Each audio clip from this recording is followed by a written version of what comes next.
My name is Katrina Bouillon. Today we are going to be talking about the ripple effect of confidence in athletes. As you know, when it comes to athletes, especially pro athletes, what is the first thing that comes to our minds? We're thinking tall, fast, great hand-eye coordination, no matter what sport we're talking about, right? Now, when it comes to athletes and sports in general, the biggest thing that comes to mind when it comes to behaviors is confidence. Now, when you speak to professional athletes, and I've spoken to a few, you will find that they say you have to have an almost a delusional type of confidence in order to get to the level in which that they've achieved. How so? A lot of them have trainers, sports psychologists. Training is repetition.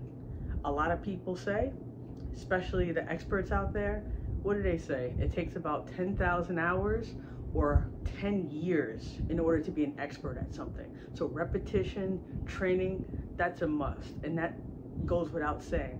But in order to train, in order to get better, you need that confidence. Now, how does this happen? Now, when you're thinking about biopsychology, right? When you're thinking about on a neurological level. Now, it's gonna get a little confusing, but stay with me, okay? Because when I first was trying to learn this, it was definitely overwhelming, and I had to break it down step by step. And the way I like to learn is by trying to teach others. That also reinforces my understanding. Now, we're gonna go over the different parts of the brain. The amygdala, the prefrontal cortex, right? The cerebellum, and the cerebrum, right? Now, when you're talking about these parts of the brains, there are different chemical reactions that tend to happen, right, while we're learning. And there's different types of learning. You know, you have conditional, you have operant learning, conditioning. Now, when this happens, you have new neurons that are building in the memory, which is more the amygdala, where that happens at. Sorry if I'm not pronouncing that correctly.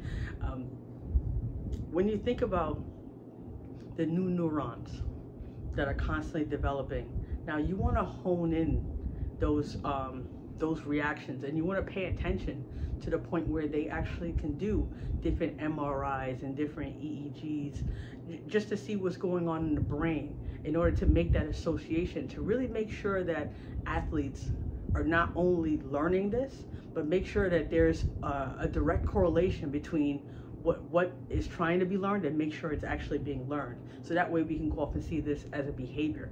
Now, when you have confidence, it can open up many doors. We've seen a lot of athletes come through that are not necessarily tall, not necessarily the fastest, not necessarily the strongest, right? But they've able, like Muggsy Bogues, if you follow the Charlotte Hornets back in the early 90s, this guy was significantly small. We're talking about maybe my height or a little bit shorter. He was able to dunk. He was able to hold his own in a league of giants, so to speak. That takes confidence. You're not going to be able to do that. Now, even on another level, if you want to bring it to more modern day, think about the athletes that came into the NBA, specifically talking about basketball right now, that didn't necessarily have a jump shot, right? Now, and if you're trying to teach these new athletes to try to change the mechanics of their shot, how are you going to do that, right? Especially without ruining their confidence, because that's a very delicate thing. I can point out Lonzo Ball, and you know his history with not only injuries, but if we're just talking about the shooting aspect, he came into the league with not shooting at a high percentage, and they found out it was his shooting mechanics. So they had him with a new coach, training staff. It was repetitive. They were on him, and lo and behold, after repetition, after doing numerous trainings, like as we discussed, and they were able to see, and he was able, and it's almost like a muscle memory, if you will, these chemical reactions that go in your brain, what we discussed in the amygdala, it brings results. And then you can see over time, he went from shooting, what, like around 38% to around 42% now.